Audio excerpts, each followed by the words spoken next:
अस्सलाम वालेकुम नाज़रीन, मैं हूं ZA मलिक और मैं हूं किरण खान। PSL के मुकाबले जारी हैं, बल्कि ज़ोरों शोर से जारी हैं और पाकिस्तान और दुनिया के सफ़े अव्वल के खिलाड़ी एक दूसरे से टकरा रहे हैं, अपनी भरपूर सलाहियतें दिखा रहे हैं।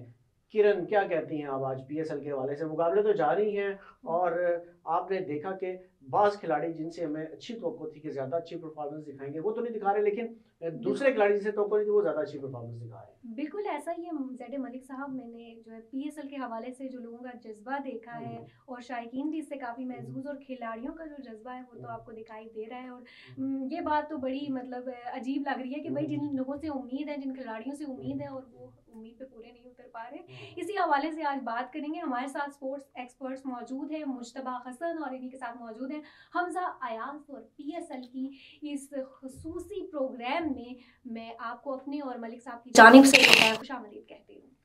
अच्छा, सबसे पहले हम लोग चलते हैं मुश्तबा साहब आपकी तरफ।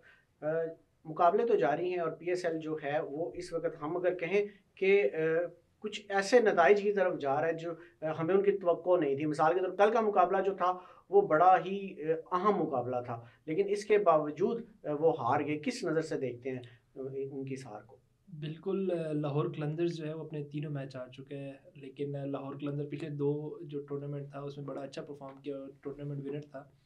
लेकिन इस दफ़ा क्योंकि लाहौर ने पहले जो सीज़न के पहले 5-6 सीज़न देखे जाए तो लाहौर ने हमेशा स्लो स्टार्ट लिया, लाहौर और इसके साथ कराची दोनों ने टूर्नामेंट के मिड में जाके अपने गेम को अप किया। इससे पहले शुरू में वो गेम हारते रहे, मुसलसल हारते रहे, और फिर जाके उसके बाद दूसरे फेज़ में जाके उन्होंने कम बैक किया। तो इस दफ़ा भी मुझे ऐसा ही लग रहा है कि लाहौर जो है वो दूसरे फेज़ में जाके कम बैक करेगा। अभी उनके हो सकता है जो फॉरेन प्लेयर है वो परफॉर्म नहीं कर रहे, हो सकता है वो भी इन्वायरमेंट से एडजस्ट नहीं हुए, कंडीशन से एडजस्ट नहीं हुए। तो उम्मीद कर रहे हैं कि अब तो 3 गेम हो चुकी हैं, इसके बाद मज़ीद हारना उनके लिए मेरे ख़्याल से काफ़ी नुकसानदेह होगा। तो रेड जोन में चले जाएंगे और फिर बिल्कुल आगे डेड बढ़ना लॉक में चल मुश्किल जाएंगे। और अब तक जो है टीम की कारकर्दगी के हवाले से जो मुख्तलिफ टीम है, मुल्तान है, कराची है, ये तमाम टीम में से आप टॉप पर किन टीमों को देख रहे हैं? अगर किसी दो का आप नाम लेना चाहें तो वो कौन सी होंगी? इस वक्त दो जो है अनबीटन टीम है, एक तो मुल्तान सुल्तान अपने तीनों मैच जीत चुकी है। इसके अलावा कोयटा ने अपने दो में से दोनों मैच जीते हैं। आज उनका तीसरा मैच जो है वो इस्लामाबाद यूनाइटेड से है, तो उसके लिए भी वो फेवरेट्स है क्योंकि उन्होंने अपने पिछले 2 गेम बड़े कंप्रिहेंसिवली जीते हैं। इस्लामाबाद की अच्छी टीम है, लेकिन पहला मैच बिल्कुल वन साइडेड जीती और दूसरा मैच वो मुल्तान से हार चुकी है। लेकिन इसके बाद मैं ये कहूँगा कि जो टॉप 2 टीम्स हैं इस वक्त मुल्तान सुल्तान और कोयटा ग्लैडिएटर्स। अच्छा, एक चीज़ मैं आपसे और पूछना चाहूँगा कि बतौर कप्तान जो है वो शाहीन शाह अफरीदी अभी तक नाकाम नज़र आ रहे हैं। क्योंकि ये आपको पता है कि डोमेस्टिक एक किस्म के मैचेस हैं, लोकल मैचेस हैं। अगर इसमें वो बतौर अपने आप को अच्छा कप्तान नहीं मनवा सकते तो इंटरनेशनल मुकाबलों में क्या वो अपनी कप्तानी बरकरार रख पाएंगे? देखिए ये वही शहीन शाह अफरीदी है जिन्होंने पिछला टूर्नामेंट भी जितवाया लाहौर को। तो वो अब थोड़ा अपनी परफॉर्मेंस की वजह से उनकी कप्तानी पे भी असर पड़ रहा है, या वो कप्तानी का बर्डन बर्दाश्त नहीं कर पा रहे, उनकी बॉलिंग पे भी असर पड़ रहा है। तो इस वक्त या शाहीन अफरीदी को चाहिए कि या कप्तानी को एक साइड पे करके छोड़ दे और बॉलिंग पे फोकस करे, क्योंकि इस वक्त अगर वो कैप्टनसी पे फोकस कर रहे हैं तो उनकी बॉलिंग पे तो आप ये नहीं समझते कि इस टाइम पे जिन खिलाड़ियों का अभी जो है परफॉर्मेंस के हवाले से अगर देखा जाए, कुछ लोग जो है टॉप पर जा रहे हैं और कुछ लोग बिल्कुल ही डल होते जा रहे हैं, तो क्या प्रैक्टिस की कोई कमी आपको दिखाई दे रही है इसमें? देखिए अभी टूर्नामेंट का स्टार्ट, अभी कुछ प्लेयर्स अभी एडजस्ट नहीं कर पा रहे टूर्नामेंट्स। हो सकता है कि अभी बिल्कुल टूर्नामेंट स्टार्ट है तो हो सकता है वो थोड़ा टाइम लेता है। जैसे पाकिस्तान की टीम है, नेचुरल एक है कि वो किसी भी बड़े टूर्नामेंट में जाती है तो पहले 1-2 मैच ऐसे खेलती है कि हम उनसे उम्मीदें छोड़ देते हैं, लेकिन उसके बाद एकदम वो क्लिक करती है। और यही टीम पाकिस्तानी प्लेयर है, तो उम्मीद है कि जैसे जैसे टूर्नामेंट आगे जाएगा तो उम्मीद है कि ये प्लेयर्स हमारे लिए परफॉर्म दिखाएंगे हमें। अच्छा, हमजा अभी तक खामोश है तो हमजा से भी एक सवाल है। हमजा, आज एक बयान आया था अब्दुल रज़ाक का, और अब्दुल रज़ाक ने कहा कि जो बाबर आजम है वो कप्तानी के लिए मौजू नहीं है और उनमें कप्तानी की सलाहियत नहीं। आप इस हवाले से क्या कहेंगे? Sir thank you so much, आपने मुझे इनवाइट किया। सर मेरे नज़दीक ना बाबर आजम जो है वह अच्छे खिलाड़ी हैं और कई बतौर खिलाड़ी तो अच्छे हैं, लेकिन बतौर कप्तान उन्हें आप कैसा समझते हैं? सर मेरे नज़दीक ना उनकी कप्तानी भी अच्छी है, क्योंकि वो अभी मतलब कि उनकी कप्तानी में जितने भी मैच हुए हैं ना, मेरे नज़दीक वो काफ़ी अच्छे गए हैं और उन्होंने अच्छी, उनकी परफॉर्मेंस भी अच्छी थी और जो जिस तरह उन्होंने कप्तानी की मुझे तो बहुत अच्छी लगी वो कप्तानी जी। पसंद आई और आपको लगा कि वो अपनी ऐसे जो ही है। परफॉर्मेंस है वो उसको आगे लेकर चल सकते हैं। कल हम बात कर रहे थे मुस्तफा साहब, हमने बात करते हुए कहा था कि बतौर ओपनिंग से जैसे बाबर आजम को नीचे लाया गया, अब उनकी कप्तानी के हवाले से जो क्योंकि लोकल टीम्स हैं इनके हवाले से भी अब थोड़ी सी उंगलियां उठना शुरू। आप ये समझते हैं कि जब एक प्लेयर आगे बढ़ रहा होता है तो उसके ऊपर इस तरह की तनकीद पड़ती है, तो इस तरह की जो तनकीद होती है उसके खेल पे भी असर डाल सकती है?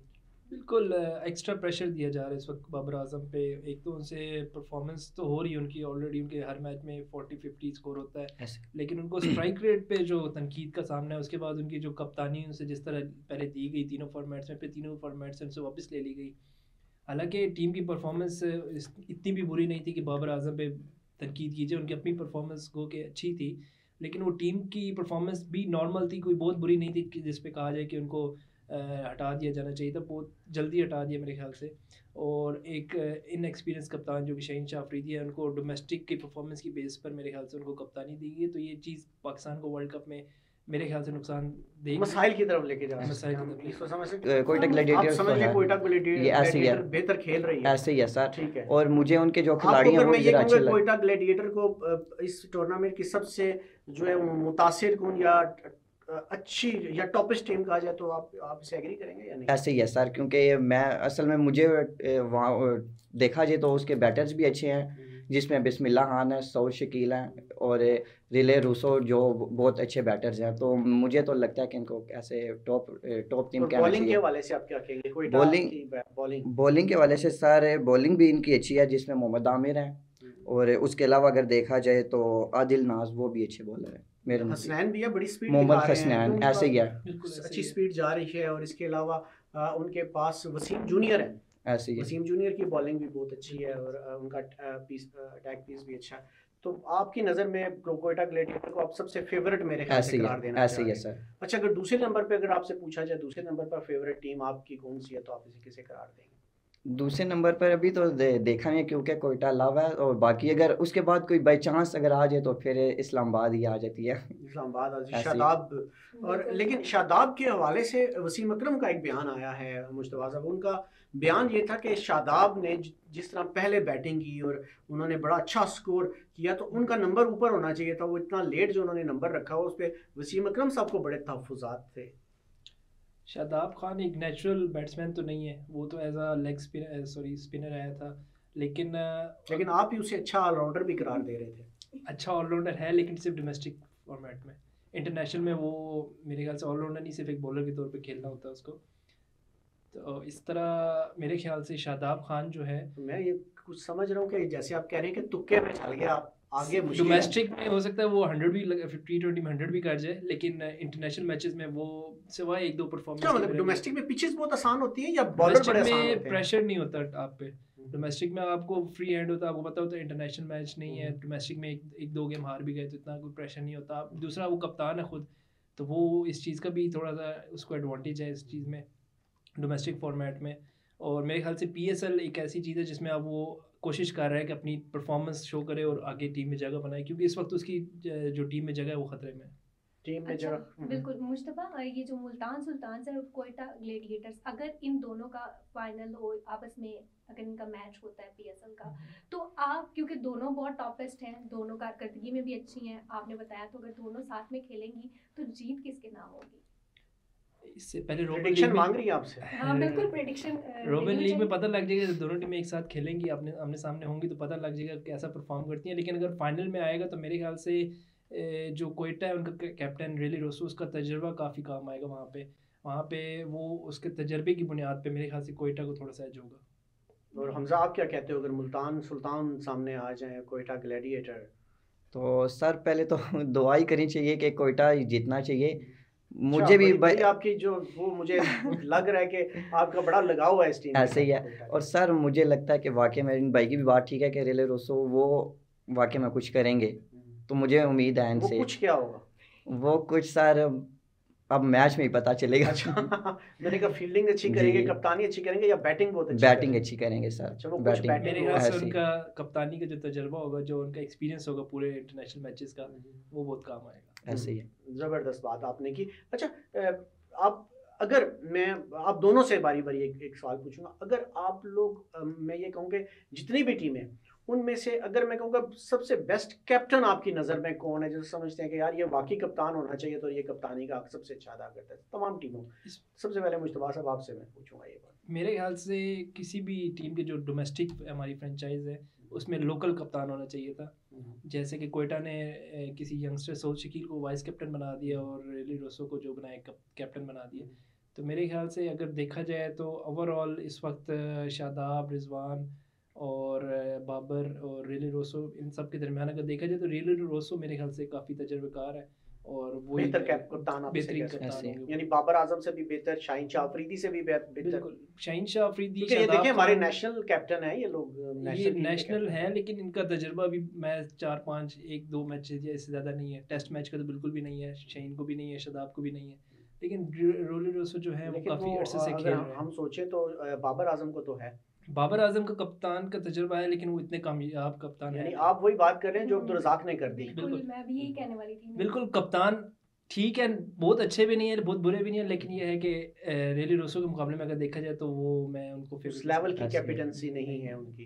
तो ये तो पहले ही कह रहे हैं, हमजा से पूछने से पहले ही ऐसे ही है। हमजा को भी लगता है कि यही कप्तान पसंद है। बिल्कुल ऐसे ही है सारे के पहले नंबर पे तो वही रेली रोसो ही है। अगर उनके बाद अगर कोई उनके खाट के अगर उनके बाद में कोई देखा जाए तो फिर मुझे लगता है कि बाबर आजम को आना चाहिए, क्योंकि अभी खैर वो रेली रोसो के मुकाबले में तो नहीं आ सकते, लेकिन हाँ उनके बाद अगर देखा जाए तो मुझे लगता है बाबर आजम ठीक है। हमारे कप्तान जो है वो क्योंकि शाहीन शाह अफरीदी हैं, अगर उन्होंने ये प्रोग्राम देखा तो वो सोचेंगे यार ये मेरी तो हौसला अफजाई कर नहीं रहे हैं, ये तो बाकी कप्तानों की बात कर रहे हैं, तो मायूस से नहीं हो जाएंगे? नहीं, इससे मेरे पीसीबी को भी अगर देखे तो वो भी उसको सोचने हटाने पे सोचेंगे।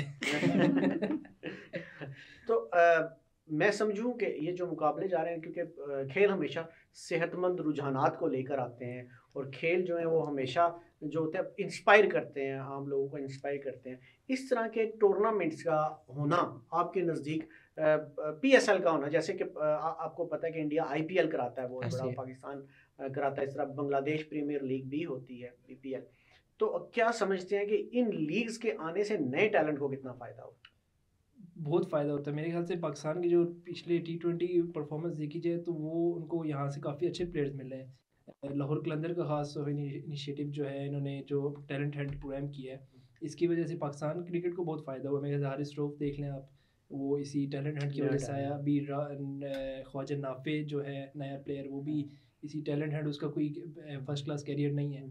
तो मेरे ख्याल से ये टूर्नामेंट, एक तो जो आवाम है हमारी इस वक्त सियासत से तंग आ चुकी है, मेरे ख्याल से काफ़ी मुश्किलात से दो चार है, तो बिल्कुल अच्छे वक्त में ये टूर्नामेंट हो रहा है। अब थोड़ा सा जो है उनकी डाइवर्ट हो रही है, तो मेरे ख्याल से टूर्नामेंट होने चाहिए। और पाकिस्तान जाहिर सी बात है क्रिकेट ही एक तो है पूरे जो आवाम को जोड़ के रखती है, तो मेरे ख्याल से कि ये टूर्नामेंट होना चाहिए साल में एक दफ़ा। हमजा, एक वक्त था कि टेस्ट क्रिकेट को जो है वो ख़ास अहमियत हासिल थी और लोग टेस्ट क्रिकेटर को बड़ा क्रिकेटर समझते थे और उन प्लेयर्स की ज़्यादा तारीफ की जाती थी जो पिच पर आके बस खड़े हो जाते थे, जितनी मर्जी बॉलें खेलते थे लेकिन वो बस खड़े रहते थे, भले रन्स नहीं बन रहे हैं। हनीफ मोहम्मद इसमें इनका एक बहुत बड़ा नाम था, उनके फिर बेटे आए शुएब, और भी काफ़ी सारे प्लेयर्स जो बस खड़े हो जाते थे, रन्स बने ना बने, और लोग कहते थे ये बड़े प्लेयर्स। लेकिन आज ट्रेंड मुख्तलिफ हो गया, चेंज हो गया, अब सिर्फ वही खिलाड़ी अच्छा लगता है जो आता है और मारना शुरू। बिल्कुल ऐसे आप इस ट्रेंड की इस तब्दीली को किस नज़र से देखते हैं?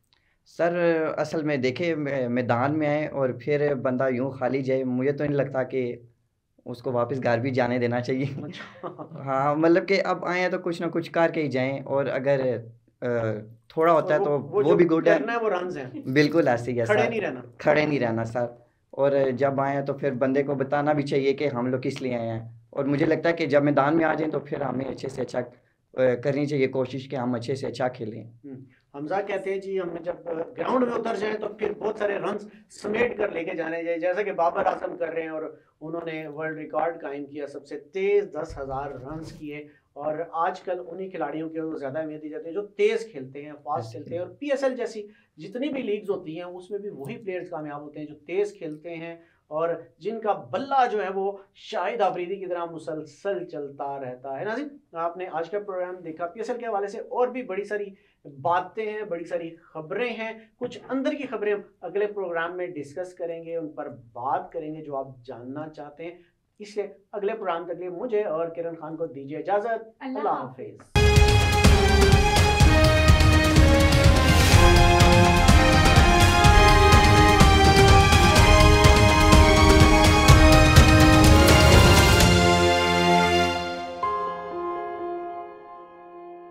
At the Houston Bark Animal Shelter and Adoption Center, we are committed to helping Houstonians be responsible pet owners. Houston pet owners can help care for their pets through Bark's Healthy Pets, Healthy Street programs, and spay or neuter their pets free of cost. We also offer low-cost services through our wellness center and will help you comply with city ordinances to microchip and register your pets with the city. Visit www.houstonbark.com to learn more.